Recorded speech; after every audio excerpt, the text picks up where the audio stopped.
Today on the Novelizers, a special crossover episode with the Sleep With Me podcast. There was a matrix made of computers. There was a guy who could dodge all of the bullets. He lived in fluid, just like a fetus. But he was born again like baby Jesus. Novelize that movie, write a book, and also read it to me. Thank you, Amy Mann. Welcome to the Novelizers, a show where we take classic films, divide them into scenes, and give each scene to a different comedy writer to novelize, then a different actor to narrate. Everyone from Ira Glass to J.K. Simmons, from Rachel Dratch to Wayne Brady to Will Forte. This season, we're novelizing The Matrix. And we've got a special episode novelized and narrated by Drew Ackerman and the Sleep With Me podcast. Stephen, you're a fan of that show, right? Yeah, I'm a huge fan. I'm also an insomniac, like most of the show's fans. It is. Have you ever heard of the show? It's kind of amazing. Drew has this, well, you wouldn't call it a typical soothing voice, but somehow it just works. And he recounts old Star Trek episodes and he's just Trader putting you to sleep. He's just putting you to sleep. and that's what we're going to do right now with our episode. Yes.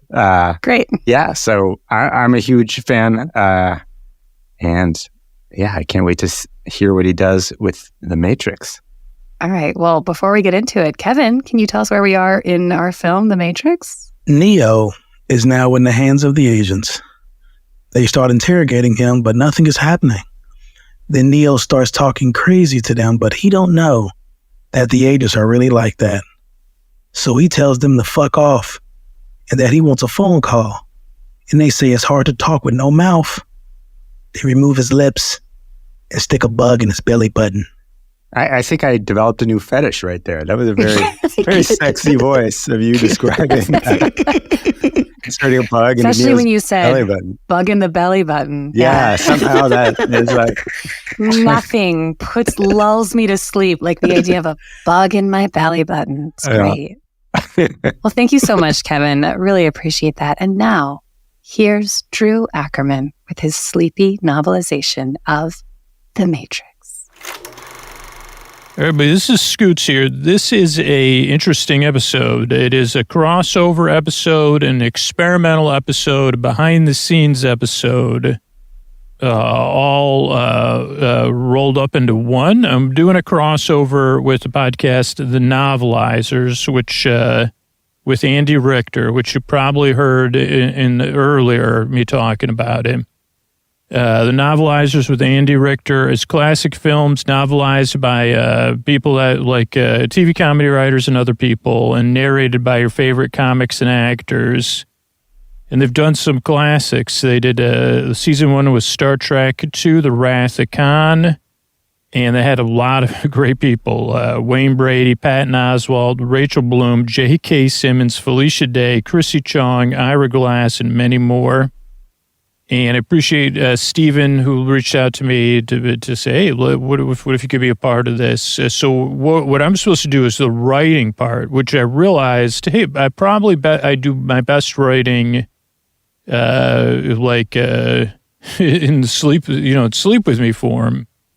And they said, what a great podcast. So let's do a promotional, we could do a crossover to promote the podcast and maybe make a little bit extra content around it. So I get to choose, and it was a tough choice between, for season 3, I think it's going to be The Matrix. And the great part is part of The Matrix I got to choose was a kind of a dream sequence. But so we're supposed to novelize it, right? So I figure what I'll do here is I'm going to go through the script that I have and kind of look through and kind of read it and just see... Then try to, as I'm reading the script, see what's ready for novelization.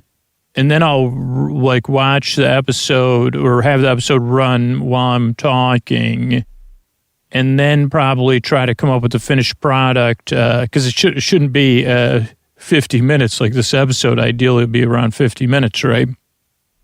I think it's only 8 pages, so it should be around 8 minutes or 8 to 10 minutes long. But we'll see. So this is fun. So, of course, I didn't write down where it's supposed to start up. But this happens in a part of the movie early on, and where Agent Smith, our favorite friendly person, is saying, Mr. Anderson, you say, I don't know what magic you're weaving, Hugo, but I hope that's your actual name. So Agent Smith, we'll just pick it up at page, I think I'm supposed to read when the dream sequence starts, but we'll see. And I'll make it sleepy, don't worry. So, but this is the end of an interview. It just will lead into the episode where he's saying, Mr. Anderson, there's this back and forth thing that already is a little bit dreamy. Up until this point, Neo's just a regular person with, a name that could be spelled in, different, like could be reversed, which I didn't realize till like 10 years after I saw the film. And this was a big movie to date people like me that this was a big DVD purchase. Like this was the one they said, if you're going to watch it at home, don't watch it on VHS, man. Watch it on DVD. So anyway, so this is about 20 minutes, 22 minutes in the movie. He says, Mr. Tell me, Mr. Anderson, what good is a phone call if you can't speak? And then Neo tries to use the phone, but he has trouble opening his mouth, kind of like he hasn't had enough chat. He said, and Neo says in his head, my goodness, I probably don't have enough chapstick on my lips. Does anyone have any chapstick? Any of you secret agents that are interviewing me?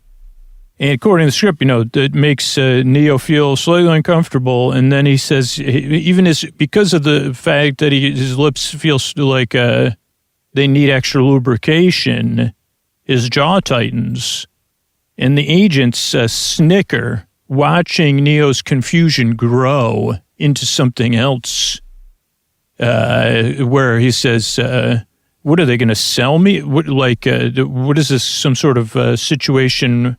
They say, oh yeah, you could get it from the vending machine. Different brands of lip balms are, but they're $20. And then Neo says, wait a second, yeah, my lips are really, this is like, they're not just dry. They weren't totally, the situation is that my lips were not totally dry. Then they were pressed together. Then they may have dried. And what was on my lips was not, something. Did I have something? Did I have something sweet or sticky? And then Neo, maybe, and you say, maybe like this is an experience you may have in a state that's been altered by something. He says, did I ever have any lips at all? Like that song I've quoted many times before, making lips. I don't got lips. My lips have been made into nothing at all. But he says I can't sing that because I'm imagining now I'm lipless. And then also the whole thing of like, how would I even make a phone call? So this creates a sense in Neo of a need for somebody to say, hey man, just cool it down, just chill. But that's not the situation with these agents. And he says, he goes to get up. He says, I'd like to go get up. I'd like to go visit the vending machine and get myself some lip balm. If you gentlemen will excuse me, dudes, I don't know. I don't do a good Neo, but he says, my dudes, I don't think he does say that, but, if he were to say that in this situation, he'd say, excuse me, my dudes, I'd like to go get some lip balm. Does also, since I'm here under your care, do you actually have a lip balm vending machine? And then Agent Smith says, you're going to help us, Mr. Anderson, whether you want to or not. And I love saying Mr. Anderson. Sometimes I just say it like this is one of the few, I don't know how good my actual, whatever it's called when you're trying to do somebody's imitation. It's not called that, but I'm not really good at any of them other than Miss Piggy, which is not Sleep Podcast thing, but so I can't do the actual real Miss Piggy, but I can only do Hi-ya when Miss Piggy karate chops things. And then I can't even do a full sentence where she says something, something frog. But I have to, the only way I can make it sound like Miss Piggy is if you can't hear what I'm saying, something, something frog. Because she delivers it in that way. And then I can do another character that's no longer relevant. You say, Scoots, do you have any other things you could do that is less pop culturally relevant than Miss Piggy and Agent Smith? I'd say I can do one line from Yogi Bear, but I can't do it on a Sleep Podcast either. I can't remember it because it's been so long, because it's like I've never even done this for my daughter, because she would say, I have no idea who Yogi Bear is, but it's something doobly do or something like that. And then he says something to his kid or his, so I used to be able to do that, but I can't remember it anymore. And then I do a terrible Antonio Banderas, Mr. Anderson. What are you going to do a poor version of my, I'm going to weave something for you, Anderson. Okay, but they say, by the way, let's see. They say, hey, we'll give you, how about this? Your lips are fine, man. That was just something going on with you. Maybe the AC, I don't know. But they say, we want you to wear this special necklace. And he says, he says, what is the necklace? And it says, it's kind of like when you become a best friend in a movie, not this movie, but instead of saying, I don't know what it is symbolically, that I can't think of what it would be right now, but it says, he goes, I'm going to keep half, Agent Smith says, and you're going to keep half, and your half says my. And he goes, the weird thing is I'm going to triplicate it for all these other agents, and it's going to say dudes. And he goes, why do you keep projecting that term on me? And he says, just put the necklace on, please. And he says, is this sort of the necklace you could use to, and he goes, I thought we were friends. Neo says, well, I guess you gave me that lip balm, but I don't think I remember you giving it to me. This is going pretty well, sleepifying it, because I think we're like 10 minutes in. We're only halfway through one page. But he says, okay, I'll wear it. And they say, great, man. So they put this necklace around him, and he wears it. And the necklace is a weird kind of necklace that wears its wearer. But Neo's not totally aware of the wearing of the wearer, the wearing. And so that part happens. He puts the necklace on, or I guess it's a pendant with a chain. Is that different than a necklace? I'm not sure. And, but the idea of being under the care of agents and then putting a necklace around your neck, he starts to drift back off, confused, Did I just have a dream where I needed lip balm? And then 3 authority figures gave me a best friend necklace, but it's not like best friend. He said, was it 4 pieces or just 2 pieces that was somehow became 3 pieces that said my dudes? And he wakes up in bed and says, holy cow, man. Why couldn't I have some dream that was a strange, And his lips are, his lips, he looks at himself, he feels his lips, he says, these are kissable lips. Thank goodness I still retained my incredibly kissable lips. And he goes, well, okay, my head, I'm feeling very dreamy. But yeah, okay. And then he looks down and he sees that he's only wearing his shark tooth pendant necklace, which is just a leather thing with a shark tooth. That he doesn't know this, but it's actually it's just not a shark tooth. It's made from plastic, but no one up to this point in his life has had the heart to tell him that. And luckily, because he's a fictional character, I can say it as the stand-in narrator. So again, he touches his lips again. He says, okay, I'm very kissable. Then his phone rings. not on vibrate, but I would presume it was on some sort of do not disturb for goodness sake, because if he had the ringer on and someone had called him or there was some sort of other, this is, by the way, this is pre-notification era, PNE. So probably pre-do not disturb era. And it may have even been a landline. Now that I'm thinking about it, it was definitely a landline because, because maybe I'm dreaming. Maybe I'm dreaming of someone dreamy. But we'll just say it's a landline is a phone that stays a stationary phone that's connected to a cord, like something you would plug in a wall, but not for electricity. It goes into a separate wall called a phone cord, which connects your phone to the phone port, or I don't know. You used to have to pay someone, if you moved into an apartment, sometimes you'd have to pay someone to put one of these in or turn it on. And you plug it into the wall. Then you have then you have to turn on the service, just like the other thing. Back then, you didn't get your phone only did one thing, or no, two, I guess, made calls and received calls. Okay, so his phone rings, a landline. He says, "Okay, my phone's ringing." Keeps ringing though, because he's still in a state of waking up, I guess. And he says, I got to go get this phone, man. And he answers the phone, but he doesn't say anything because he says he's still thinking about, he's using he says, do I still have this, whatever, chiseled jaw and kissable lips or not? Was that really a dream? Were my lips really stuck together, but stuck together through their own.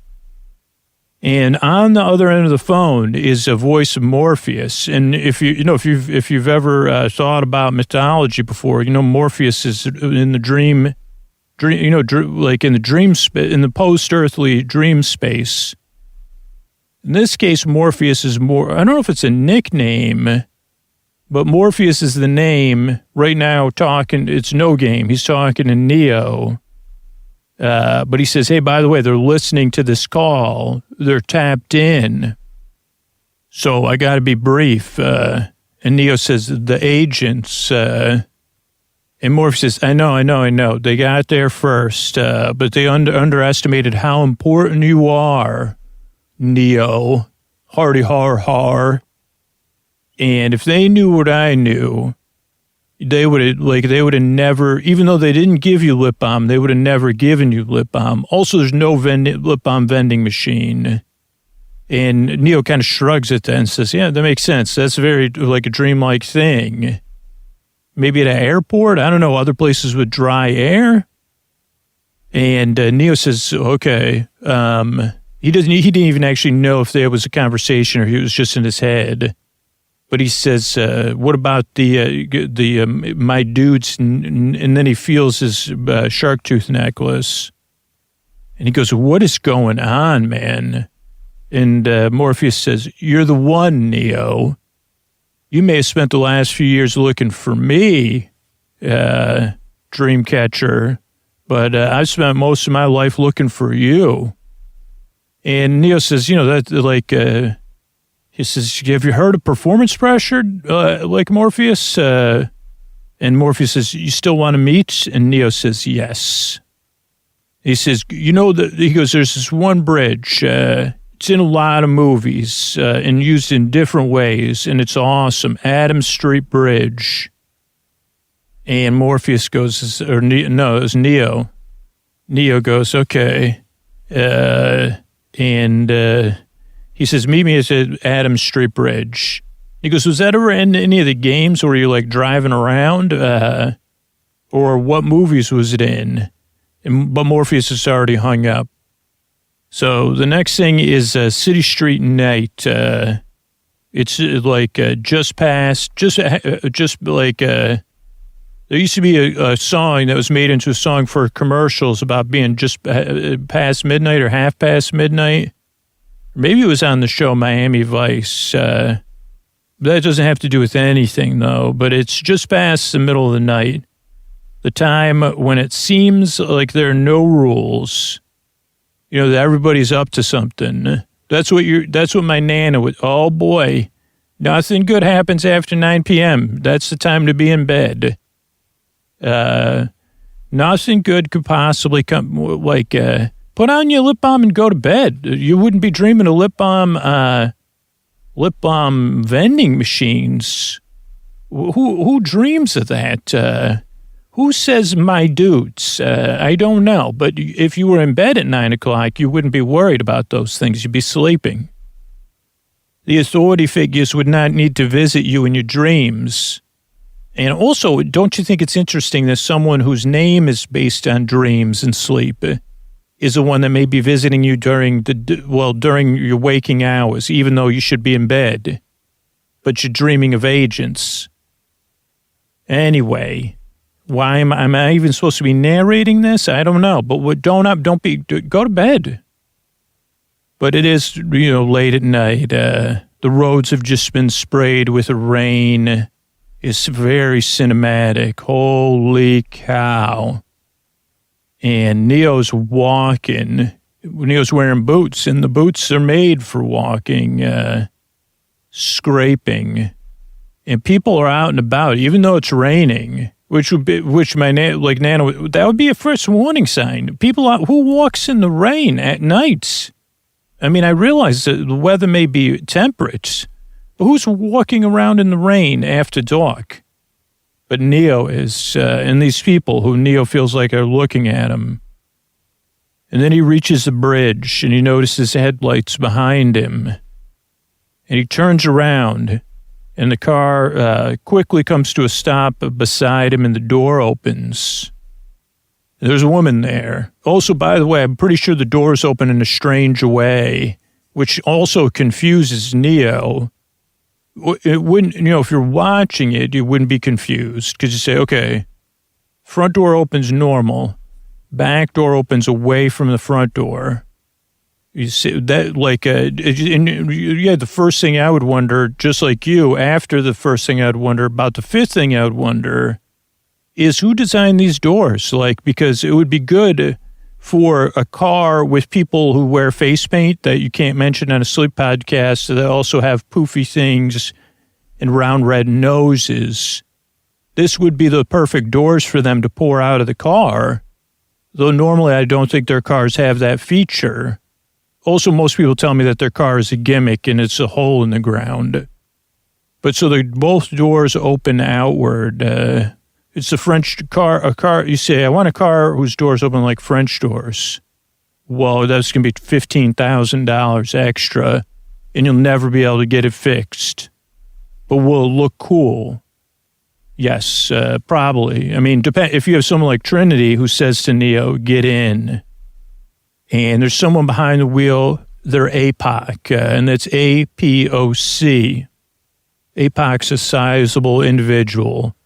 Beside APOC is Switch, and Switch was obviously tuned in to Neo's dreams because Switch is holding a hair dryer, a blow dryer, but it must be battery powered because she just pulls it a little bit and it goes, woo. She's pointing at Neo's lips.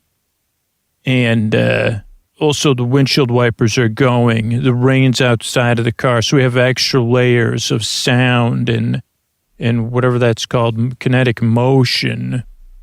And Neo obviously says, what? And Trinity says, it's necessary, Neo. We have to be sure.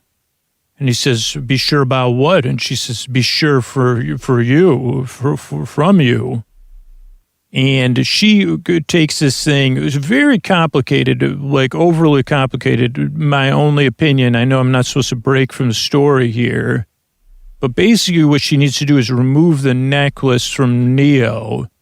Now, what Neo doesn't know is that his shark tooth necklace, that he thinks is his shark tooth necklace from his youth, is actually the same. It is the My Dude's necklace from his dream, which is just its sole purpose is to keep track of him. It's got some sort of tracker within the shark tooth. He still thinks that once upon a time when he was a lad, he was swimming around in the seas and found a shark tooth and then put it on a piece of leather and put it, it's one of those memories he has. But just to make it more cinematic, instead of just using scissors or untying it, a super high-tech device with scanners and all sorts of stuff, and it does like an X-ray and like a chemical analysis right in front of Neo. Like it's a whole like briefcase. I mean, talk about investments, like some sort of like a groundbreaking thing that can analyze pendants or necklaces or other small wearables. So it gives a chemical breakdown, whatever. I don't know what plastic's made of, but maybe it even displays. I don't know, it definitely does. It displays it first in the chemicals and it says, AKA plastic, 100%. And then even just so Neo, they make sure Neo gets it, 0% shark tooth. Then it shows within it tracker for tracking. Then also says also undiscovered faint, spiritual image, my. And then it even shows the other half dudes, which is probably how they track him.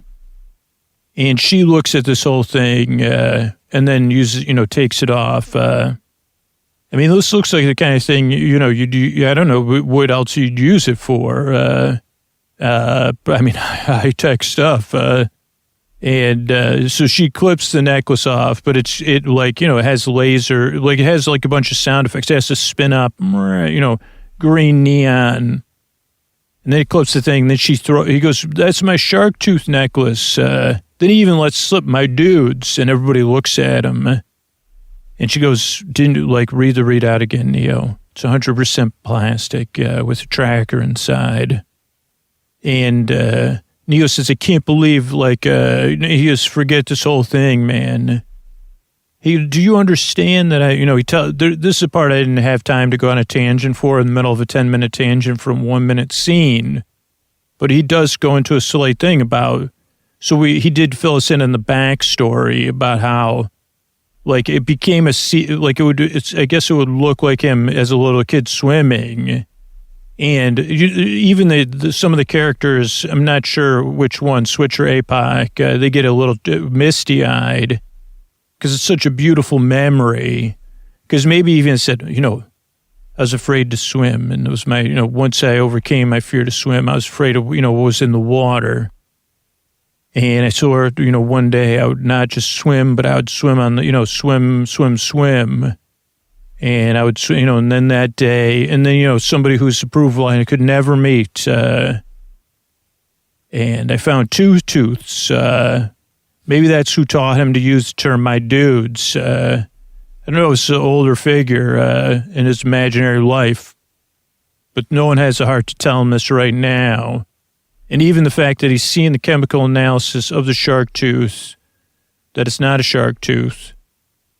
And, they maybe even to further break it, she brings up, you could buy 800 of those for 0.4 cents each in bulk right now, Neo. But he says, I'm not so sure about this. And Switch says, stop the car. And then Switch says, listen up, kid. We don't got time for these shark tooth memories. We got one rule here from now on out, our way or the highway. And Neo goes, that's fine, because first of all, it's confused. So it's our way, not your way or the highway, but we're on a street. And he starts to open the door. And Trinity says, Neo, you got to trust me. And he goes, why should I trust you? Like, what? And Trinity says, Neo, you've already been there. You already know that road. You already know where it ends. And, of course, there could be a side thing where Neo takes it literally, says, yeah, well, that's 14th, and then I take a right, But instead, we catch that sweet, sweet jaw and those kissable lips, the rain, the street lights, looking out the window. We're seeing things through Trinity's eyes almost, and Trinity says, I know that's not where you want to be.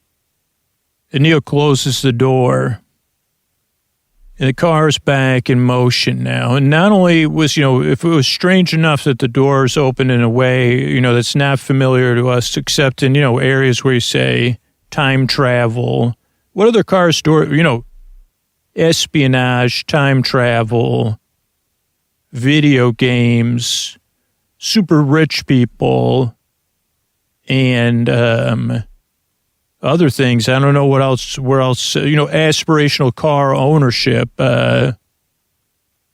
If that wasn't strange enough, the fact that the streetlights as the car starts to move kind of seem a little bit green in the tinge.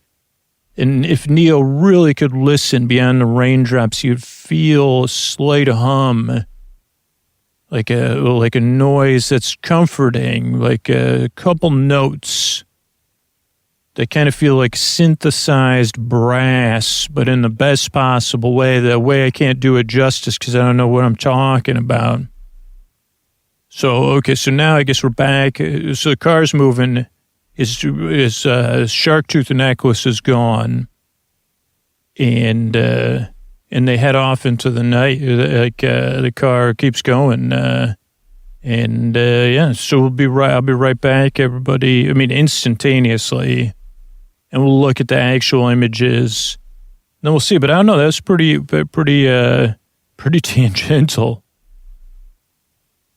Okay, so everybody, this is your buddy Scoots again, and what I'm going to try to do here is I just watched the scene and took notes. I was going to watch it while we're in the studio, but because of the multiple layers of logging in, it's not important anyway. I think this will be better because it made me really focus on some stuff. So we'll run through this. We'll see how long that takes, and then I'll kind of look at is there. I don't know. Also, I recorded the part you just heard, so that's already left my mind. Even though I said that's pretty good. So if I'll refresh your memory from the start here. I guess I should take it fresh though. So welcome to Matrix Radio Theater. I don't know. At our last episode, you may remember Neo was interviewed by Agent Smith and two other agents whose names I just don't remember. But they referred to Neo, just in case it was confusing, as Mr. Anderson. But in a little bit different voice, but I just don't have my ability to weave the weaving right this moment. Mr. Anderson, no, don't got it. Mr. Anderson, nope, I still don't got it, but that's fine because Neo was interviewed by them. And probably most importantly, as you remember, they said, we're going to give you a tadpole to keep, or maybe I said something else earlier, but now as I recall it was a tadpole. And Neo said, what do you mean? And they said, well, this is strange. Don't worry, it'll make more sense and less sense in a few short seconds. But we're going to give you a tadpole that lives in your armpit hair. And it won't make it, but trust me, it won't. And Neo said, no, thank you. I don't want one tadpole. To care for a tadpole seems a little bit complicated. 2, what does this have to do with our interview? I thought this was work related or something.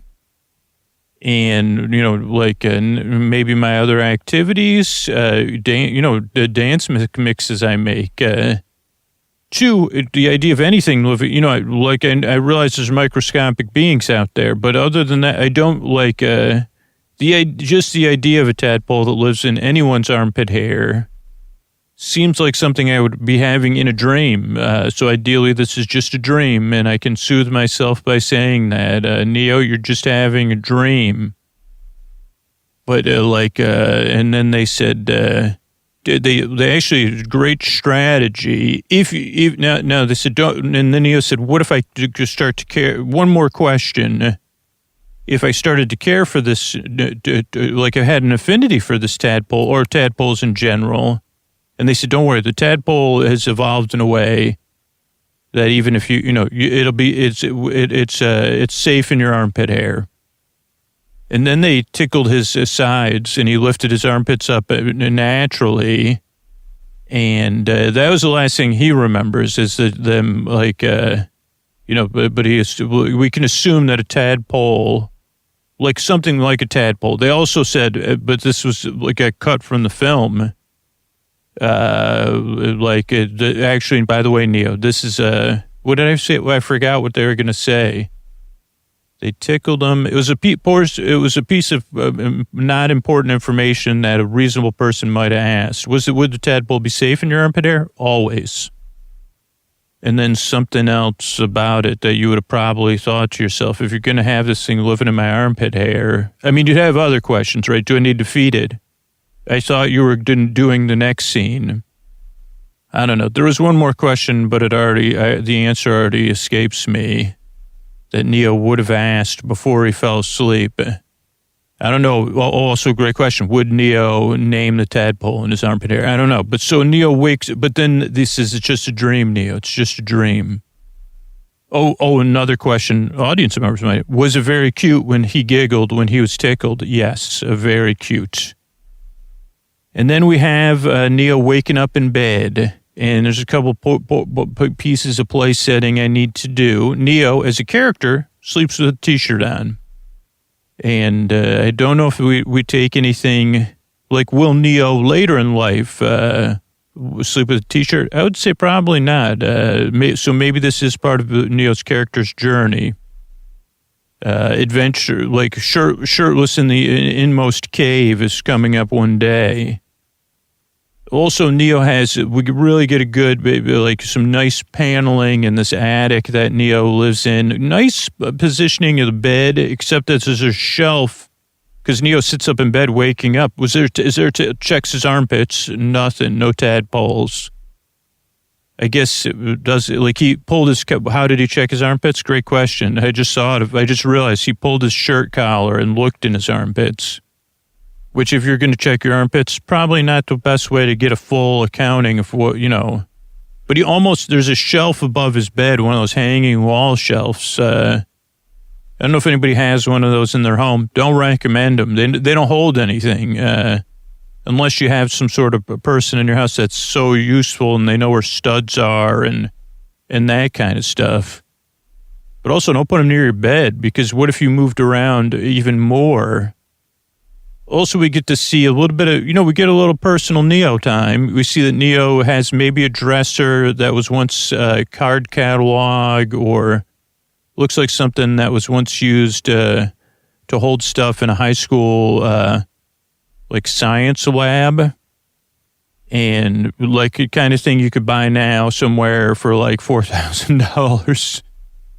If somebody's smart's probably selling them out there. That's why I'm laughing. Also, on the top of Neo's dresser, we'll call it, there's the one thing I noted was there's a fish bowl.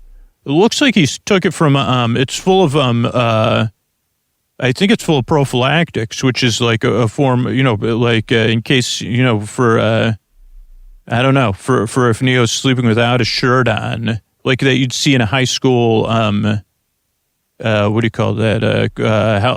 Health center. I said, did he take that from like a health center? Is that? I mean, I only have, I don't have like quantum dot technology at my fingertips, but I said, is that a fishbowl from a high school?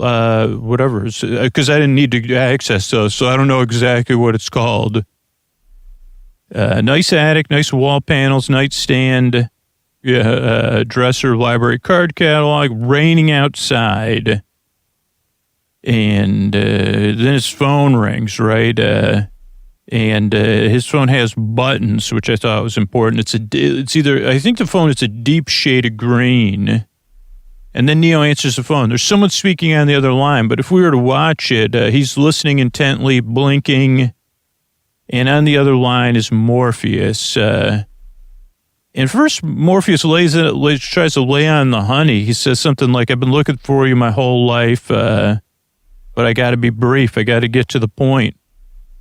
Everybody's always underestimated you.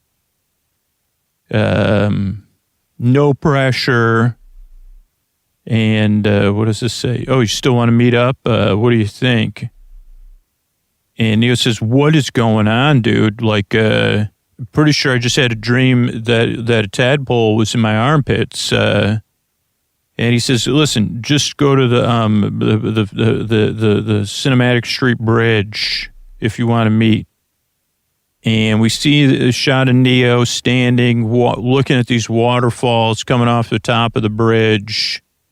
You definitely need your windshield wipers on full if you were going out there. A car pulls up actually behind Neo. And it does have the doors that I alluded to in the, doors. This is a classic car, but with, I don't know anything about periods of style. I don't know. Is there such a thing as a mid-century modern car door? Or mid-century, I mean, people love that. You say that car doors like that, that's a mid-century. Can I get myself a mid-century, what do they call mid-century modern car doors? Oh, sure, we could do that. It's would you want us to, with that, you want it to go with your science lab furniture? Your vintage classic science lab furniture? And so the door opens, we see Trinity. Now, Trinity is tough to, if this was the first scene I'd watched in a long time, and I would have the neon, is that pleather or vinyl? Or what is that, what like your suit, is that a vinyl suit you're wearing? Or a latex? It's shiny. That's Neo's first reaction. And also in knowledge, I'm entering a world where people go about their evenings in stylish, possibly functional, depending on the breathability of it. And Neo says to himself, holy neo-futuristic situation,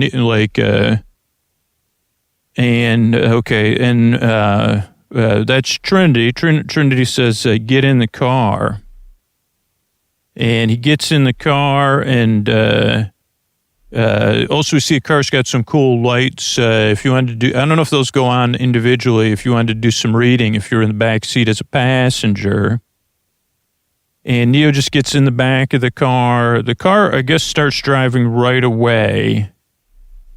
And as the dialogue goes on, anytime you need a little extra punctuation in the dialogue, there's a little bit of thunder and lightning to underline it.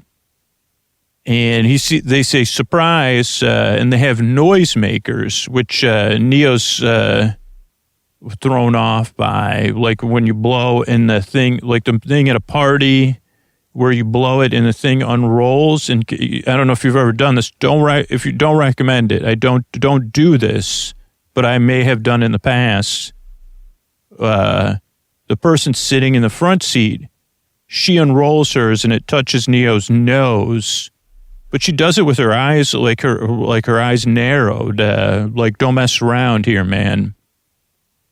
And Trinity does it too, and it doesn't quite reach Neo's earlobe, but close enough. And the character in the front seat, Switch, who's not in pleather, in a sort of some sort of white suit. We only get a hint of it with matching hair matches. And the only reason that I mention the hair matching the suit is because of the next tangent they go on. But she says, listen up, kid. Take your shirt off. And Neo is immediately confused and says, well, what kind of party is this? And two, I'm wearing a jacket. And she says, exactly, take your shirt off. And then he's what? And then she says, stop the car. Do you need the car not moving to take your shirt off? And again, he says, just take my shirt off with like I have a jacket on. Can I take my jacket off? No, silence. And he looks over at Trinity, who just nods like, yep, you got to take your shirt off with your jacket on. We don't need to over-explain it like this was a sleep podcast. And again, he gets this blank look, which, I mean, relatably, anybody would. But then Switch says, listen up, Copper Top. And she starts to keep talking, but Neo is so confused by that reference. And so was I until just this time when I said, holy cow, how many times have I watched The Matrix and I never caught this piece of dialogue? But Neo totally misses it, and he says, did you just call me Carrot Top? Do like Carrot Top, like he holds his hand towards his head. I don't even know if Carrot Top was a celebrity in this, like I guess Carrot Top would have been a celebrity in Neo's world, at least. So he says Carrot Top, like Carrot Top, and she says Copper Top. It's and then she says, by the way, you interrupted me. I was saying it's either you can take your shirt off or you can hit the road. And Neo says, fine. And he says, I'm not going to be, what is this, some sort of like joining your club thing? You blow like noisemakers at me, and then I'm going to take my shirt off with my jacket on. Then I'm going to get caught up in my jacket. But realistically, I don't even know how I'd do that without my jacket falling off while I'm taking my shirt off. So, yeah, no, I'm not going to do these, this is like the equivalent of a reindeer game, I believe. And so he says, fine. And then Trinity says, wait, Neo, come on. Come on, please.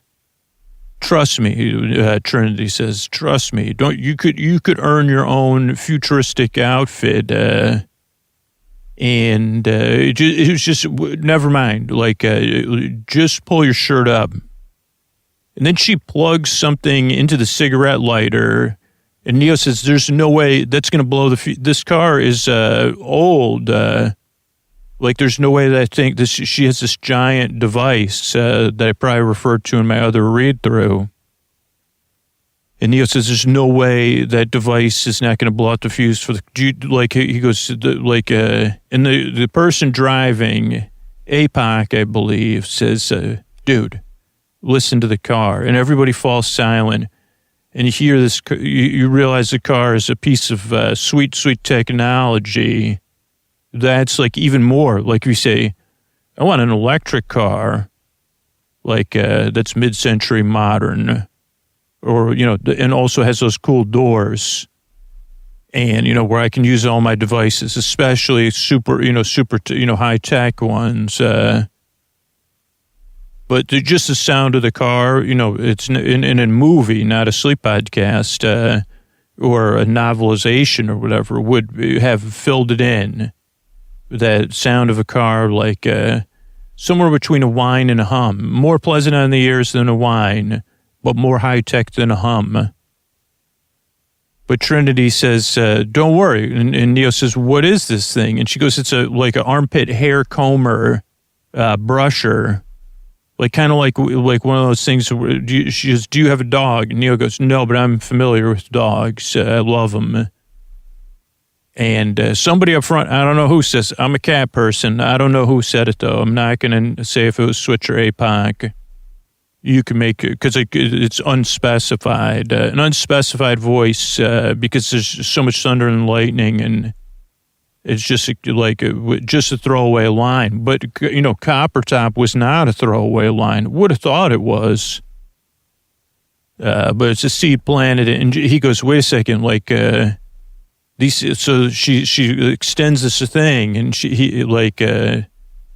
it's very high tech. It looks like the kind of thing if you drop something that's got little grabby hands, but they're coated with some sort of nice stuff, some sort of I don't know, soft material, and. Neo goes, is it going to tickle? And Trinity says a bit, this is there's a somewhat extended sequence because, as you could imagine, this was difficult. I mean, they do make eye contact during multiple times, and this was one of my favorite parts of the thing because everyone's trying to stifle giggles. APOC even has to pull over, and.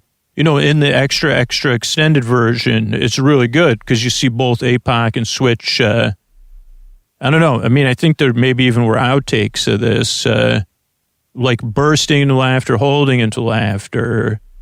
And I think, maybe in imaginary interviews, the cast even said, this really brought us together. Wish we would have done this on the first day. Because Trinity's got this device combing through Neo's armpit hair.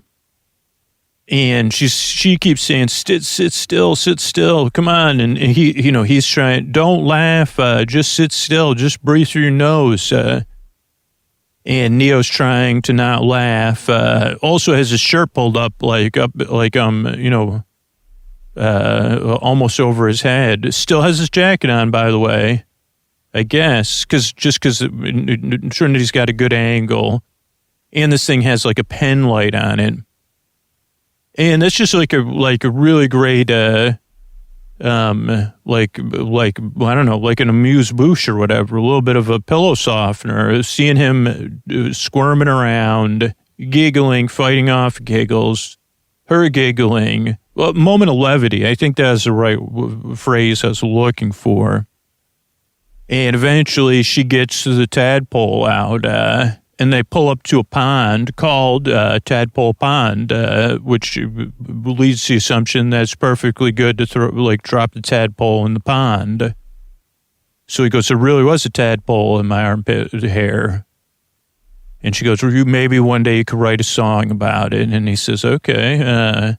And then they drive off into the night. And then we see, the next thing we see is stairways, and you say, due to my limited knowledge of mid-century modern, you say, I don't know about, this is the kind of apartment building that I like seeing on film, but I don't know if I'd want to live there. Or like it's a staircases going up, there's checkered flooring, the big square checkers, black and white squares. So you say, okay, that's a mood, wallpaper. And the mood is so thick, you can smell it. You could smell the mood. It's musty. It's plastery. It's a little bit moist, but it's also pouring rain outside. But you say, but there's something about this that's not bad compared to, walking through some ultra-modern, ceilings are higher. There's more. It's airy, man. And I'm not sure if I like it or I don't, but I know I have nostalgia for it either way. And they pause outside the door, and there's nice light fixtures along the wallpaper. And it's the kind of wallpaper you'd want to touch. You'd want to touch your fingers and feel the different things. And you'd even maybe, there was a comedian once, Jerry Seinfeld, said, wallpaper, what happened with that? People used to paper their walls. I don't know. I don't do a Jerry Seinfeld, but I said, who would make an observational comment about wallpaper at this inopportune moment in the 90s? And that's who I thought of. But, I mean, this is more about the textures and the layers. And it's Trinity who's rubbing her finger on the wallpaper. There's a velvety part of the wall. A good wallpaper uses like a velvety part sometimes when it's appropriate for the room or the hallway and the mood, which is this one it is. Looks at Neo. And she says, before you go in, there's two things. One, try to be honest. Two, do not ask him about his glasses. Neo says, what? She goes, don't ask him why he's wearing or any of us wearing sunglasses indoors at nighttime. But definitely do not ask him about the fact his glasses have no sides or whatever you call them, ear holders. She goes, I'm not an optometrist, but I don't even know the ear. And he goes, ear holders. She goes, the things that hold your glasses on your ears, like these. And he goes, he's wearing glasses that have no sides. She goes, well, they have. She goes, just don't ask about them. Don't stare at them too much, but pretend you're looking at them. They're a good method for looking at him, but then if he takes them off, don't look at look at him, not the glasses. And then he says, so don't mention the glass. He goes, is that how touchy? He goes, is that how intense Morpheus is? He's that sensitive? She goes, no, it just distracts from the conversation. And everybody's asked, if you're, I guess I shouldn't be telling you this. She goes, I asked about the glasses. And he said that you like, that's the way I would have known. That's the way I know you're one of us, but not the one, Trinity. And he chuckled lovingly. And I guess I shouldn't have even told you, but, and Neil goes, thank you. And then he shakes his head again. And I think he just says it to glasses with no sides. What kind of world am I in now? And with that, he prepares to cross the threshold, which will be coming soon to your earbuds, your sweet, sweet ears. Whether you take your glasses, don't worry. There's no such thing as, by the way, no such thing as tadpoles in your armpits, except for, one of the Emmett Otter jug band songs that was never published. But that was more about swimming in ponds than, science fiction, neo-noir, whatever. So, yeah, that's it. Good night, everybody. Thanks, Scoots. Come back next time for an episode novelized by Laura Kraft, who has written for The Colbert Report and Wanda Sykes, and narrated by 30 Rock's Scott Adsit. Stephen, unplug us from this matrix. Sure thing, Christine. Special thanks to this week's novelizer, Drew Ackerman.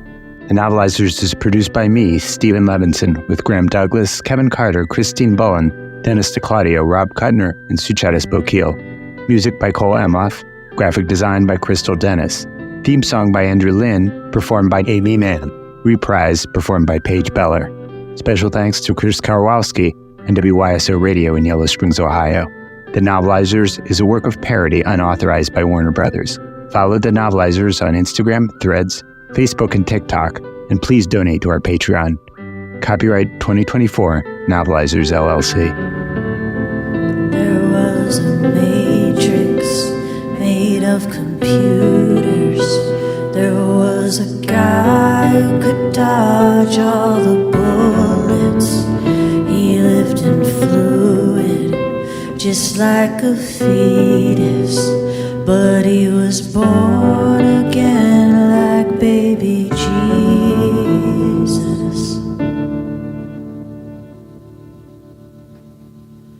Novelize that movie, write a book, and also read it too.